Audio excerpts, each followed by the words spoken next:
What's good, YouTube? Back in another video. Today's video, we're going to be doing a Mohawk fade. My client here, kind of like the old south of France type style. But my client is keeping a lot of the hair on the top longer and on the back.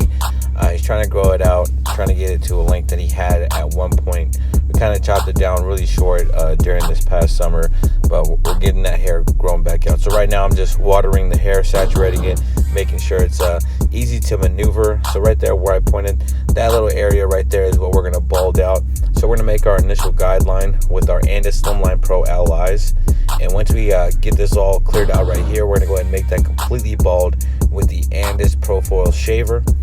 It's very important to make sure you get your initial guideline where you want it, and also the shape you want it. That way it's easier to fade from that area to start fading up, and you have a good direction of where you're going to be fading your hair. So as you can see with all my tools, I'm beveling it. I'm using the corners of all my tools. Like as you can see here with the shaver, using the left corner and the right corner. So when I'm doing these circular shaped fades, that's what I'm going to be using a lot, is my corner of the blade.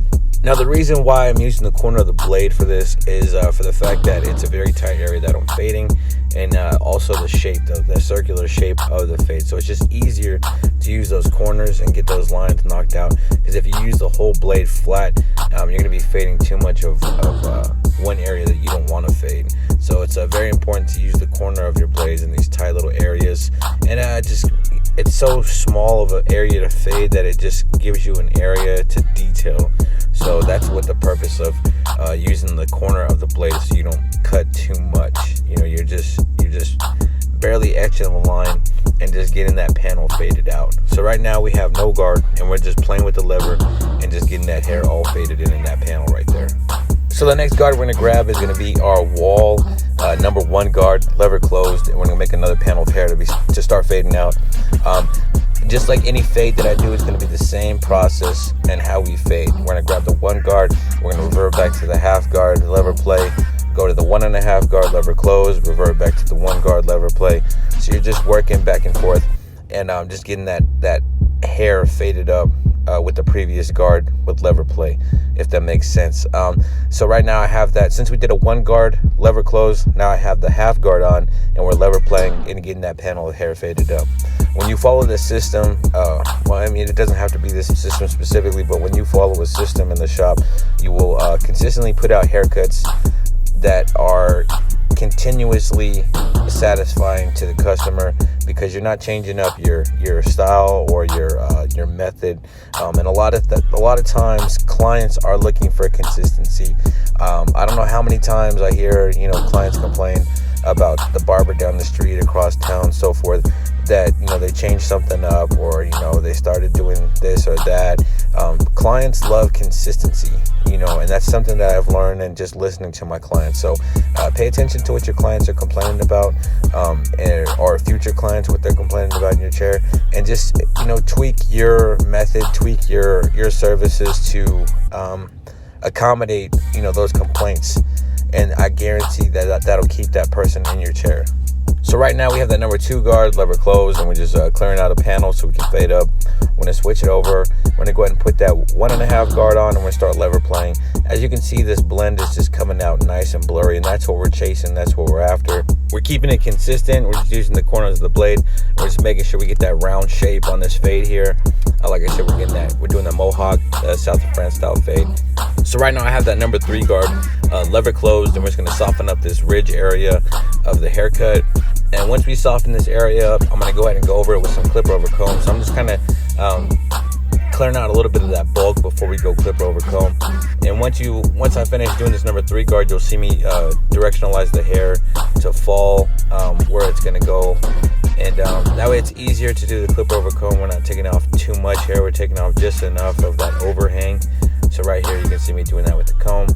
Right now, I'm going to take that clipper over comb technique, and we're going to put that into play. No guard on that. Lever is closed, and we're just knocking out that overhang. This haircut has got to be like one of the funnest haircuts for myself. I love doing like Mohawk fades and like the mullet is really popping off right now, and I have a lot of mullet clients. I might have to do a tutorial on one of those haircuts, but these haircuts are just, you know, they're creative, they're fun, they're something different than, you know, the comb over or a taper or a fade and whatnot. But right now I have the thinning shears, and we're just gonna soften up just a little bit more, just detail our work, just make sure we fine tune it. So I have that the shear over comb, and we're using those thinning shears. But right now we're gonna knock out that edge up on the neckline here. He's growing out a lot of the hair in the back, so we're just edging up the side majority, and I do clean up under the neck, but I'm not too sure if I got that on camera or not. But we just slightly clean up the neck area underneath the hair. We're not making hard lines or anything like that. Just on the side is where we're making those hard lines. So you can see what we're using is the Andis Slimline Pro LIs. Great trimmer in my opinion. I haven't really found another trimmer that I really enjoy using. I haven't tried the skeletons yet, but you know, a lot of times I feel like a lot of things are overhyped, like the TL liners, the cordless TL liners. You know, a lot of people like those, but for myself, I feel like the Andis Slimlines are a lot better in my opinion. They hit a lot harder, they're a lot more maneuverable. The retro T-cuts were nice, they cut really well, but the wall T-blade is just too wide for me, and I really just enjoy the Slimline Pro LI blade, how light it is, how maneuverable it is. I do a lot of design work too, so having a small trimmer really helps out a lot. I have yet to try the new wall detailer, cordless detailer they came out with yet either, but a lot of the trimmers I have used, these outdo all of them in my opinion. If Andis continues to fine-tune the Slimline model of their trimmer, I'm sure that they can just continually kill the game with this trimmer right here.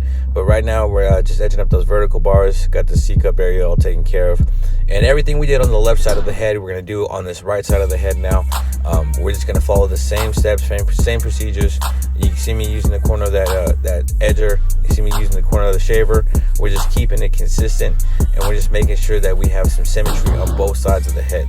The more reps you get in, the more time you have behind the chair, the more haircut you do, the more you're going to get used to the system, or whatever system you create for yourself in the shop, whatever is more time manageable for yourself. But the more you do that, the more you get those, like I said, the more you get those reps in, the easier these steps will become, the easier your process will become, the faster you can get with your fades, and the more time you have to detail your client and just add little complimentary services to your haircuts, and just to add a little bit more of an experience for your clients. So you know, just continually work on your process. You'll get it down. You'll become very good at it. And that's the goal, is to be as best as you possibly can be for your clients, so that you can give them the best possible experience, the best possible service while they are sitting in your chair. The goal for barbering is to have clients, you know, that are going to last you your career. You know, you're not having clients in your chair just for that day, or just for that week, or just for that month. You know, what you're trying to do is establish a clientele that you will service for, you know, a generation, or maybe even the next generation. You know, it's a very awesome thing to cut people, or like for me, I cut a lot of kids that I've seen like grow up. You know, I haven't been cutting a long time. I've been cutting for about 4 or 5 years, but you see these kids that came in like, you know, maybe elementary or middle school. Now they're in high school, or some of the high school kids are graduated, going off to college. It's crazy to see, you know, people grow up like right in front of you, and that's an awesome feeling to know that you've been cutting their hair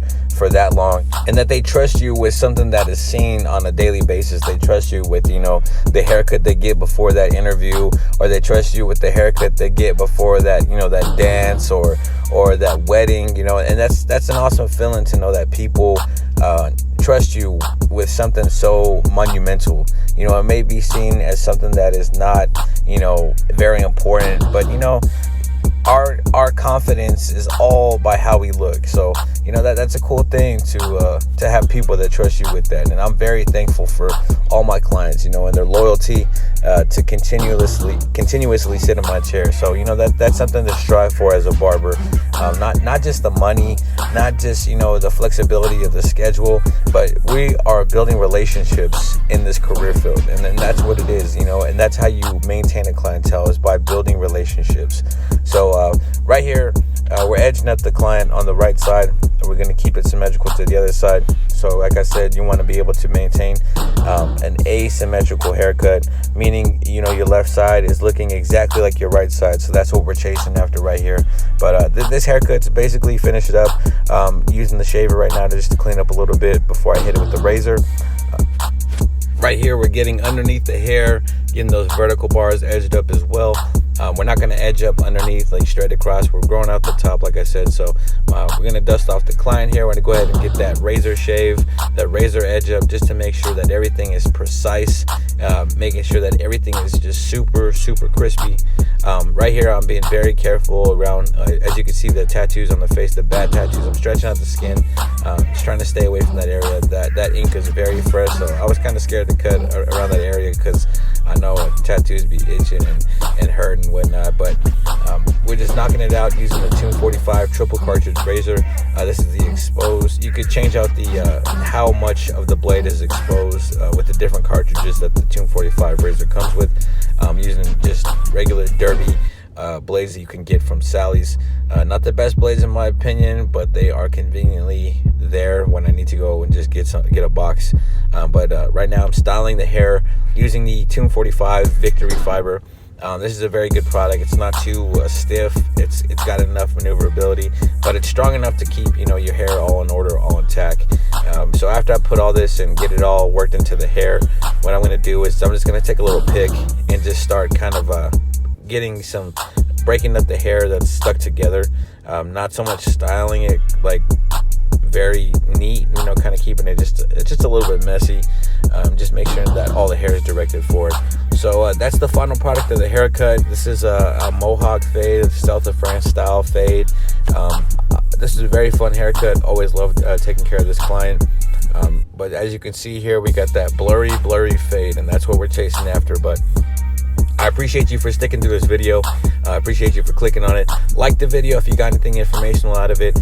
Share the video. We're trying to get to 1,000 subscribers. Right now we're sitting at like 755, I believe. I will be doing a giveaway at 1,000 subscribers. So, you know, share this page, share this channel, subscribe to the channel. Thank you for all those who are already subscribed. Until next time, peace.